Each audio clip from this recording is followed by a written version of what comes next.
Welcome back to the Marvel Movie Minute, a daily podcast in which we explore the films of the Marvel Cinematic Universe 1 minute at a time.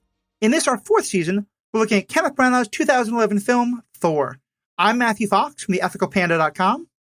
And I'm Andy Nelson from the Next Reel Film Podcast. Today we're talking about Minute 10, which begins with Loki looking unhappy and ends with an ominous shot of two Einherjar guards approaching the casket of ancient winters. Joining us on the podcast today, sadly for the last time, is Ryan Bennett of the Black Girl Nerds podcast. Ryan, what's kind of been your overall feel for these 5 minutes we've watched together? Man, I have really looked at Thor's eyebrows now. I'm just gonna put that out there. Like every time we started, Andy got me started. Like every time I look at Thor now, and then like especially when I'm breaking it down minute by minute, it's just gonna all be about the eyebrows. But no, I really enjoy talking with you guys about this and just like learning some of the mythology that you don't think about because you get so swept up in the action scenes and the where it all fits in the MCU. So to get to break it down with you guys has been very entertaining. Learned a lot. I really want to know more about these special effects that you guys are really breaking down, and I think is really cool. Great. Well, hopefully you'll keep tuning in for later minutes, and we'll get to have you back for later seasons. And we're going to have all that. We're going to talk about Odin's speech and some more of the effects right in a moment.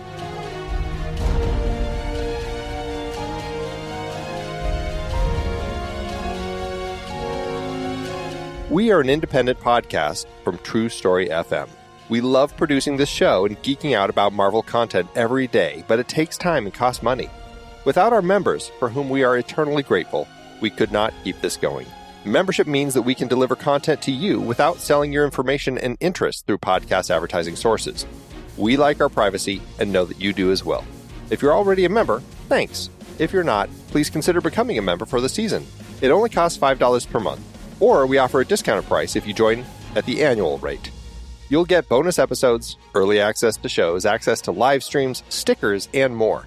Plus, you get the comfort of knowing that you're supporting this independent podcast production. Visit truestory.fm/Marvel Movie Minute to learn more. Thanks.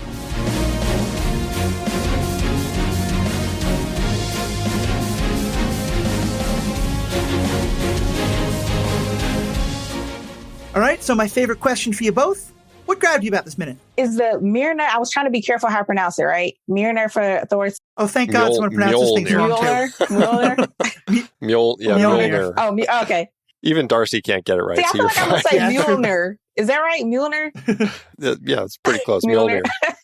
I was going to say that's my favorite moment. I can't get it right. But I was going to ask like if it was different than later on in the episode because it looked a little bit more like wear and tear on it now, like a little bit more like it didn't look as like presentable as it was and it did in the Volt.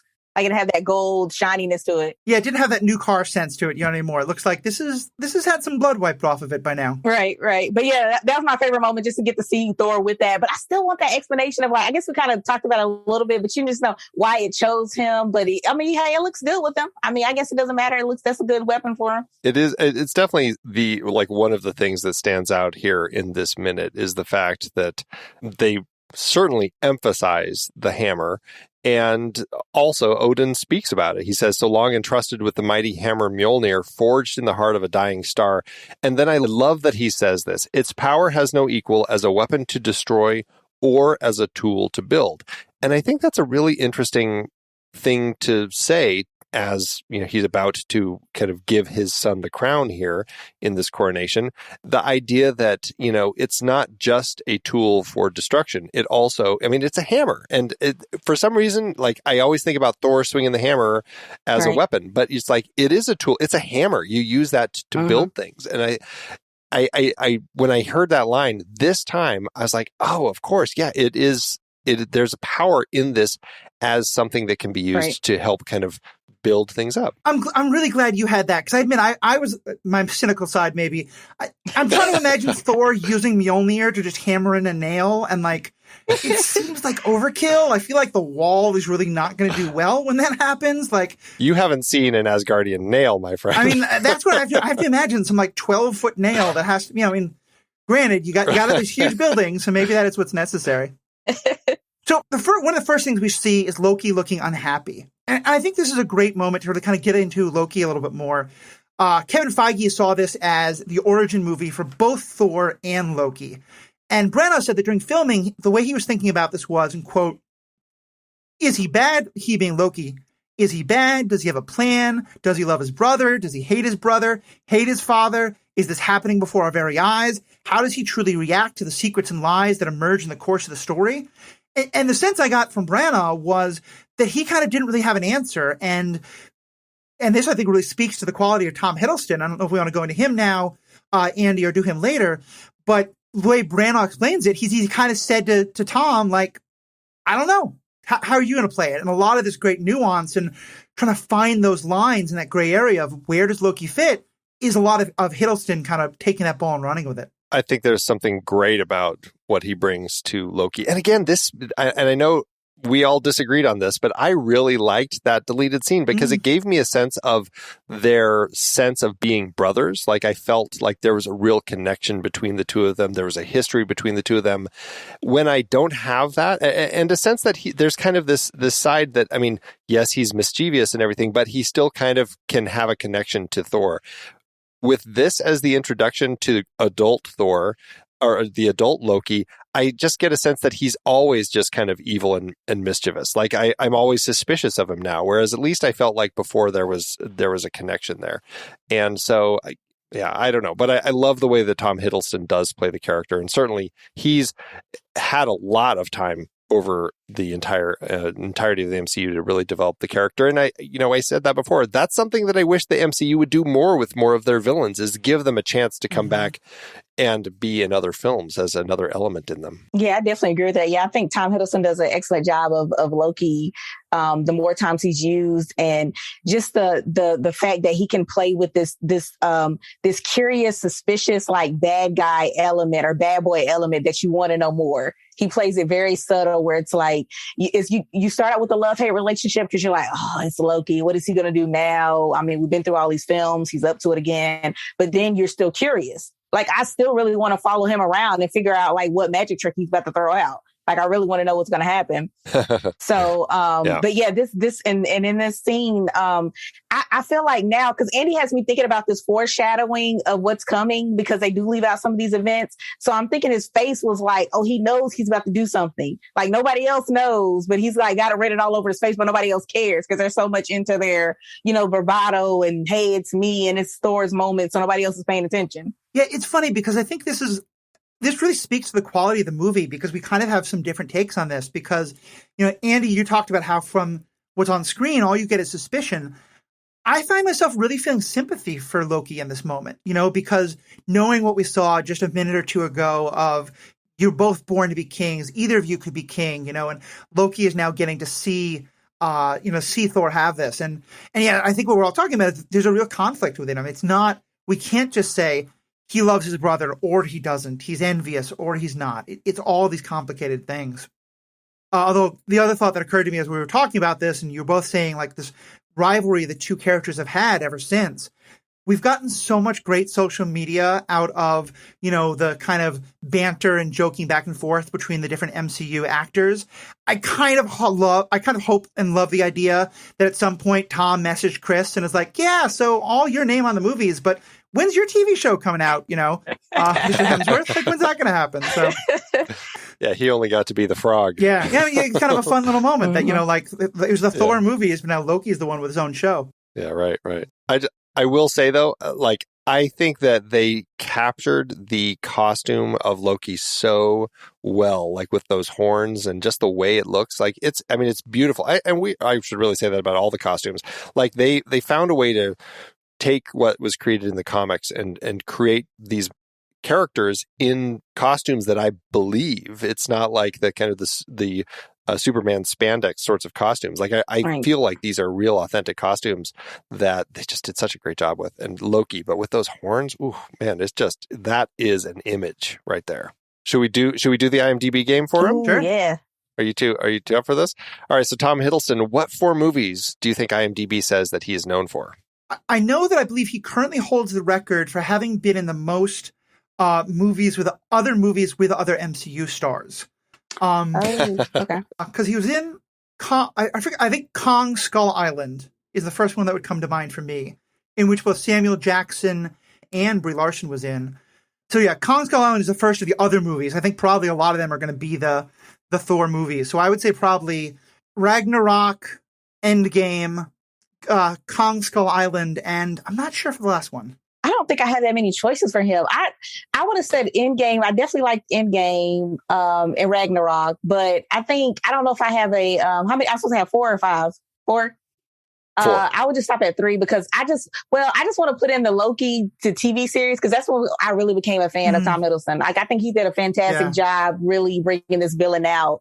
And like you said, Andy, to your point, they should do this more. Or Matthew, I think you were saying as well, they need to do this more with villains. Like they don't flesh these guys out a lot. And I just think he did an incredible job, like walking us through in the time jumps and everything that he had to deal with. I thought he did an amazing job trying to walk us through that world. I'll also say, I know that there's some people who've been big fans of Tom Hiddleston in terms of how he looks from the very beginning. I currently think Tom Hiddleston is one of the most attractive men in the MCU. I think his Loki is just dead sexy. Looking at this, I forgot how young he looks in this. And I was just like, oh, where's my brooding man? Like, you come back in 10 years. You're not quite finished yet. Well, he certainly was growing into the role, which might speak to what he's known for because it's all Loki. All 4 are appearances where he played Loki. First up is the Avengers. I mean, he is the main villain in that film. Second is this film, Thor. Third is Thor: The Dark World, and fourth is Thor: Ragnarok. So we have a lot of Loki on this list, which I think is really fun. I want to take a step back. We didn't do Rene Russo, and I wanted to see if you two had any thoughts about where Rene Russo, what films they say that she is known for on the IMDb site. Man, she has the face, but I got nothing. It's so embarrassing. Like she has the face where it's like, I know I've seen her or something, but it's not her. I'm like, oh, I got the wrong actress. It's funny. I remember the first time I saw her, I was like, wow, Michelle Pfeiffer looks young. Because she has a very sort of Michelle Pfeiffer, look to her. And I'm trying to think. Major League, I definitely think of her from, and I believe she was in some of the Lethal Weapon movie. That's really where she made her break. Yeah. And then I think was she also in a Schwarzenegger movie at some point? Maybe True Lies? She wasn't in True Lies. That was Jamie Lee Curtis. Okay, that's right.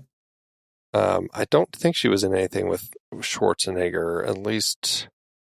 I don't think so. Yeah. She began her career as a model. I know that. And then kind of, it's always great to see someone like, a musician or someone like that cross over to acting and show they can be both. So yeah, I guess I would guess Major League, probably Lethal Weapon. I don't think she's in 2, so I'm going to guess 3 and 4. And then probably an Avengers movie, if not 2. Well, it's actually the first one up is Nightcrawler, which, if you haven't seen, is a fantastic film that she's in with Jake Gyllenhaal. And both of them are incredible in that film. So that's her first one. Second one is the remake of The Thomas Crown Affair, which she was just dead sexy in. She was in with Pierce Brosnan. Third was Ransom with Mel Gibson. And then the fourth was Lethal Weapon 4. She was in the last 2 of the Lethal Weapon films, but this is the one that she was tagged as. So, which is weird because Lethal Weapon 3 is the one that I would have picked because that's the one where they're like, comparing scars from all their battles and stuff, which was kind of a fun scene. So, yeah, it's funny. I know I need to see Nightcrawler. I've heard such good things about it. When people first told me about it, I got very excited and then was very angry it wasn't an X-Men movie. So I have to kind of get past that sense, but yeah. And so here, though, we talked in our last minute about Odin, and I think here we get a lot more of his reaction, and the first thing we hear is his voice breaking, I think Anthony Hopkins played it so well. And I we'll talk later about if there is some doubt or concern, but I definitely got this is a very proud father kind of moment. It's a strange moment. And I mean, it does, I guess when I watched it, I probably thought he's a proud father. His voice is breaking a little bit because he's so proud he's going to turn over the kingdom to his son. And then it's like, then by the time Thor Ragnarok comes out, I'm like, maybe is there some hint of emotion here because, my firstborn knowing that he wasn't. And so it ends up over the course of the entirety of the Thor storyline, I start rethinking his reaction here. And I know, I doubt they were necessarily thinking about that at the time, but it certainly is something worth noting. Yeah, his reaction here definitely screamed a lot of doubt to me. Like, it didn't seem like the sure, like, hey, this is coronation. You know, it didn't seem like by the book coronation. Like, something was off. Like, something seemed weird. Oh, yeah. About his, again, Anthony Hopkins playing with the face, like, very well done. Like, you like have 1,000 guesses to what he's trying to get across or what he means for Thor. Mm-hmm. Oh, for sure. I think there's definitely a lot of doubt there. I just brought up the voice breaking because that was the first thing that happens, and that's a part of it. But I think you're right.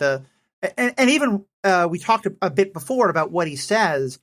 To me, him saying, you know, the hammer is a weapon of war, but also of creation, and that a king has to both fight but create. We haven't seen much of it, but we saw Thor being all about like, oh yeah, when I'm king, I'll smash them. And I think there's kind of a little very pointed moment there of him kind of being like, yeah, remember, your job is not just to fight your enemies. Your job is to build. Your job is to help grow Asgard and make it a safe place for everyone and all of the 9 realms. It does. Well, I don't know if I want to talk about this now or later when we actually do have Odin fall into the Odin sleep. But it does make me wonder, because they talk about in that moment that he's done it before. Like, he goes into the Odin sleep if he needs to have a moment where, I don't know, his body needs a rest. But it's like, why is this the time that he's coronating Thor to become king rather than any of those other times? Or why isn't he just going into the all sleep and not worrying about a coronation because he knows he's going to come out? It's strange to me. And, we'll talk about it later, I'm sure, in much greater depth. But it does strike. I'm so curious about, why is this the particular moment that he said, now Thor is going to be king? Well, I'm wondering maybe if we saw it differently, and Ryan, maybe you can kind of be the tiebreaker here. I thought what was happening in this moment was when he was officially declaring Thor his heir. You know, this is something that royalty will often do, is there's a moment when sort of, you know, Prince William officially becomes the Prince of Wales and is officially coronated as next in line. And that's what I thought was happening. It's not that he was like abdicating and handing over the throne, but that he was saying like, I'm officially declaring that Thor is my heir, and that like, be prepared. But you're right, it is kind of murky. Well, because he does say at some point, like, because Thor says, you know, now that I'm king, let's do that. And then, or let's go fight them. And then Odin comes in, but you're not king, in that whole moment. So that's what made me think of that. Yeah, I think it's very much, maybe he's just kind of foreshadowed. It's that thing where it's like, okay, I feel like I'm getting up there. I fought this war for a while. You know, maybe this is the moment. And I can't remember too. Isn't Thor like, there was some kind of battle he just came back from? I don't know if that was a signal to him as well.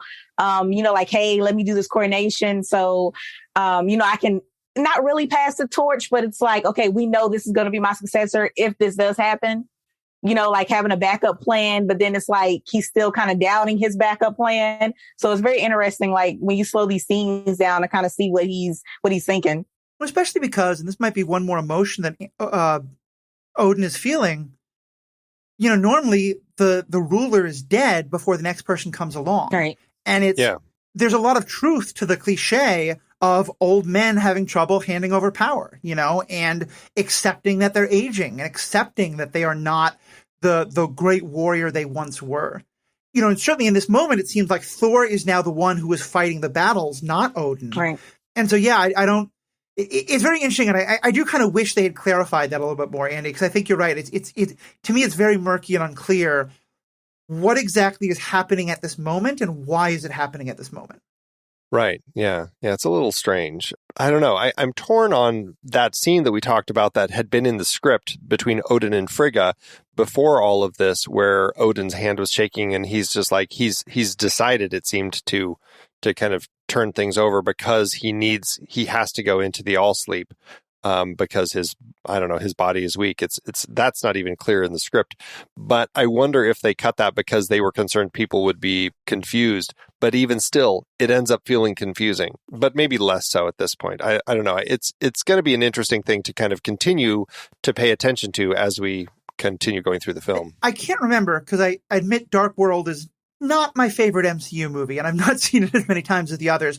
Is Thor referred to as a king in that movie? I don't think he becomes king until when Odin dies. Yeah, that's what I thought in Ragnarok. Yeah. So Yeah, that makes me sense that But yeah, you do kind of wish that Odin got to finish that sentence. Because, he said, the reason we don't know is because he was going to say, I now declare you. Yeah. And so now let's get into that moment. So we start to see the frost giants. Well, we're not even quite sure because we don't know what's happening. It's just we go into the vault, right? Like the camera drops down and then goes like it was kind of a cool exterior shot where it drops down and then goes in like through some vents into Odin's vault, or his treasure room or his weapons vault. There's a bunch of names for it, but I think the script just refers to it as the vault. It's an odd room, though. I don't know. What do you two think of this weird? It's like a hanging. Is it a hanging room? Is that what you think it looks like? Yes, very like it's like a. Yeah, I don't know. It's like some kind of hidden trap vault sort of situation where it looks like something could pop out at you, like as these two guards are like walking down the hallway. Like it's got this mysterious. You can't see some of the like the side doors or like the side openings is very dark and just like one lit. So it's very mysterious, that scene. But yeah, it definitely pulls your interest because you're watching this like coronation, aka it could be a wedding the way it's set up. And you all of a sudden cut to this very dark, like mysterious scene. And you're like, ooh, well, what kind of different vault are we in now? Like what's getting ready to happen? Honestly, what I thought about that is, to me, it looked like something out of a video game, and to me, I think it was very much a comic book kind of a look. Mm-hmm. Like this looks like something that was designed by a person who never had to ask, like, how does this fit into the rest of the architecture? They're just like, look, this looks cool. That's all that matters.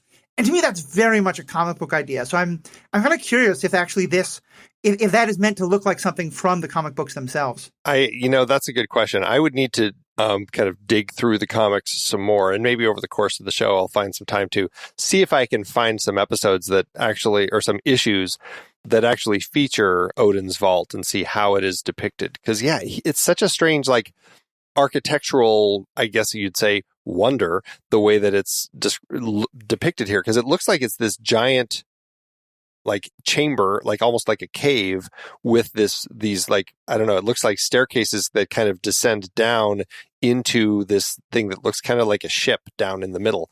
It's such a peculiar temple-y sort of thing. I don't know. I always every time I see it, I'm like, that's such an odd structure. I mean, that's really all I can say about it. It's so weird. And I have to say, the writer and the director and the set designer, they all kind of have the perfect out here, because they've established that Asgard is supposed to be utilizing science that's beyond human comprehension. So anytime there's something like, how does that architecturally work? It's beyond human comprehension. We don't know. It's just like anything can go in this world in that regard. What is cool about it is that this is where where Odin stores all these different things. And we've seen the casket of ancient winters down at one end and the eternal flame. And there was the podium that stored Mjolnir at one point. We don't know what is there anymore, since obviously Thor has it. But there are there's a total of like 9 different areas. And so this is where we get to see some cool little artifacts, some Marvel like nods to the Marvel universe, which is kind of fun. I was paying so much attention to like the artifacts and the scene. I didn't even think about the fact that it's so random to have 2 guards walking down here. I'm like, what are they doing? Like, I didn't even pay attention to what, because I was so busy looking at everything else as far as like the set design and everything and the artifacts, that I was like, well, why? Because now you think about it, you're like, well, why are they even going down there? Like, what's going on? That's totally fair. And I'll say, I want to hear more about the artifacts, because to me, I mostly noticed the guards because there's something so ominous about it, as well as, like, if you've seen a movie before, you generally know if you see a shot of a couple of guards and the music is getting a little ominous, like something's about to go down, And so it's kind of a very nice foreshadowing moment. So Andy, what did we actually see down there? So the artifacts that we see here at the opposite end from the casket of ancient winters, the first thing we see is the tuning fork. This was an item that they used to summon the lurking unknown to Asgard in that comic run. It You cannot see it in the film, but if you find some production stills of this particular part of the set, you can see that there are runes written behind it, and when you translate it, it says tuning fork. So it's pretty obvious that this is the tuning fork. It actually was the internet, when the film first came out, people incorrectly identified this as the Orb of Agamotto, one of the Doctor Strange objects, which we actually see looks completely different when we finally see the Doctor Strange movie. Across from this, we see a fork and an orb could look the same, but again, like, well, but what's weird is like a tuning fork. If I hear tuning fork, I mean, I have a very specific image of what a tuning fork looks like in my head, and this doesn't look like that. But again, it doesn't look like a casket, so who knows? On the opposite side, you have the Tablet of Life and Time. It actually does have runes written on it that translate to those who sit above in shadow, which is a reference to the god of the gods. In the comics are omnipotent and omniscient beings that draw their life energy released by the Ragnarok and caused the cycle of death and rebirth to continue. This artifact also has written on it a formula that would grant someone immortality and great powers. This first appeared in a Spider-Man comic, and Doctor Strange subsequently also owned this. I love details like this because you do have them in the earlier movies, but Andy, you and I talked on an earlier minute that this was the first movie they made where they knew that the MCU was going to be a thing, and that they knew Iron Man had been a success. Iron Man 2 had been a success. They'd planted the teaser for this movie already. And so to me, it felt like this was when the comic book guys could be like, you know what? Go wild. Like now we can start planting all that stuff because there's a possibility we will get Doctor Strange. There's a possibility we will get Spider-Man. If Sony would ever give up the rights, which I have some thoughts on, but that's another story. I just have this wonderful image of both the people who were themselves huge comic book nerds, like, Kevin Feige and the like, or the others who are learning about it, just being like, all right, let's just no more holding back. Let's put everything in this because we'll get to it all. Well, I love that even Kenneth Branagh, like he seemed kind of giddy when he talks about these in the commentary. Just the fact that, comic book fans are going to have fun figuring all this out. Like he seems to really enjoy this. And I just love that about him, that he's kind of a comic book fan himself. I know that like in some of his later movies, a lot of sort of Shakespearean critics were starting to be very critical of him. And I think that always happens when someone becomes known as like the big star. And so I kind of have this wonderful idea of him being like, all right, I'm going to go to a totally different audience now. Let's see what the Marvel fans have to say. Yeah. So a couple other kind of fun moments that happen in this minute. There's that one shot of Loki kind of looking pensive, and you can see he's not the happiest. And then in the corner, not really in the center of the frame by any means, but is Sif looking very suspicious at Loki. What do you think's going on in that moment? I just think Sif doesn't like Loki. Like, I think she from the get-go, it's like she reads his personality, like his demeanor. And it's just like always, like, I feel like in the back of her head that it's like, okay, I have to respect him because the way the hierarchy works and what's going on.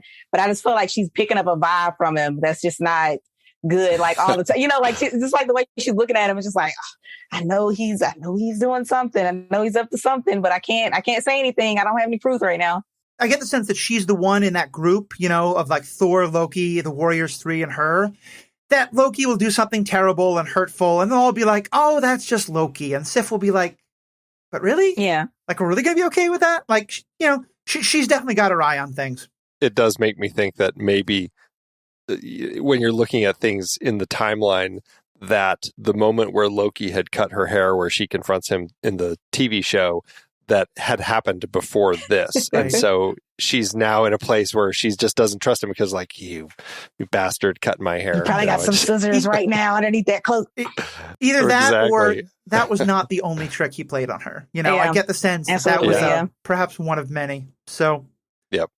So I think we had a lot to say already. Is there any other kind of last things about this minute that someone wanted to point out?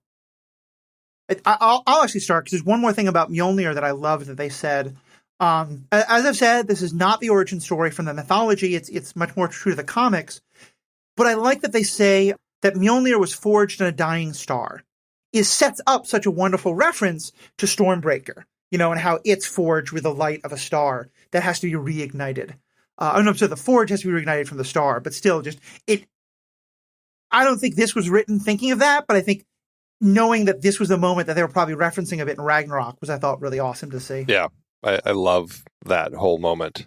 Everything that Odin says about Mjolnir, I think, is just great here. And it's, I mean, we've pointed out before, it's not completely Mjolnir's history, but I love the way that it's it's a simple description, and it creates this sense of a very powerful tool. Yeah, I just love the tools, period, in this minute. Just the way they were used, and you always come to the MCU for the Easter eggs, for the little nuggets, for things that you can point at, and you're like, oh, I knew they were going to do that. I knew that's going to be in the next film. So yeah, that's what I love about it. Yeah. Yeah, I think Thor and Loki have become such rich characters who've gone in so many different directions in the MCU. I think one of the things I'm loving about this movie is seeing all these moments that set up the things that are later, and you remember, oh yeah, that was the relationship between Thor and Odin back then, and how that's changed and stuff like that.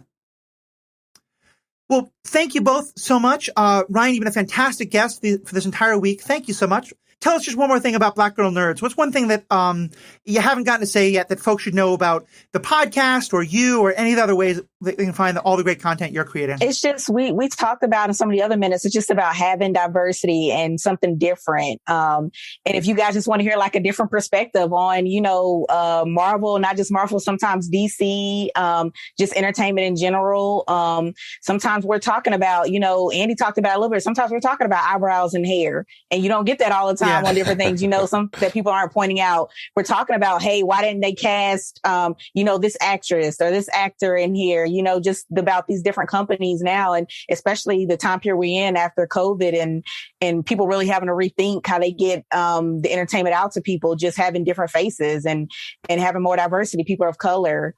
So, and while we love, like, if you don't, like Thor, obviously, being a white male in front of, why we love these films, even though, it's not that diversity yet, but, getting that different perspective on what was it about this MCU that pulled us in from the beginning, and that the fact that we appreciate, they notice that we've been watching these years and they're slowly trying to include that in and diversify that. So yeah. And thank you guys again. Like, I really appreciate it. This has been so much fun. So many details I didn't notice about this movie, having to go back and watch it. And yeah, you guys can find Black Girl Nerds on all social media platforms, and wherever you listen to podcasts at. So yeah, thank you guys again. I really appreciate it. I think that whole point you just made is so important. And, not long ago when the Suicide Squad movie came out, Amanda Waller has been one of my hands down favorite characters in DC for quite some time. And, we did a podcast on that movie, but there's an extent to which, like, there's a lot about her character, for myself as a white non-binary person, the other people on the podcast, we were like, there's so much about her character that we're going to be missing, and that's why other voices are so needed. But all of those things, especially, but not just, characters of color, but it does make me wonder, like, has your podcast talked about the Suicide Squad, or are you planning to? That's actually something I would love to get into, because that the whole DC world, the way they've done a lot of that, I would actually like to talk about, like, the Justice League if we ever get a chance. Like, to break that down would be cool too. But yeah, there's so many, like, that's what I love about it. There's so many areas we've yet to explore as far as recaps, is just being able to talk about those differences and things you want to see. And, were they really was this world, or was DC really trying to go that way? Or did we just take that from the character? Did we just create that? Was that something they were really trying to present? So you get I love diving into those, and like you said, bringing up those characters that they don't question. You don't get a lot of people questioning it a lot. Is a lot of fun for me to do. So yeah, I have to keep you guys posted. I got to get into Suicide Squad. Sounds good. Well, thank you so much. Thank you, Andy. Thank you to all of our fans, and have a great day. Until next time, true believers.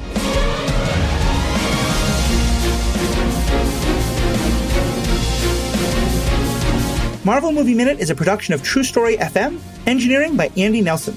This season's music is One Last Ride by Martin Puringer. Find the show at truestory.fm. And if your podcast app allows ratings and reviews, consider doing that for this show.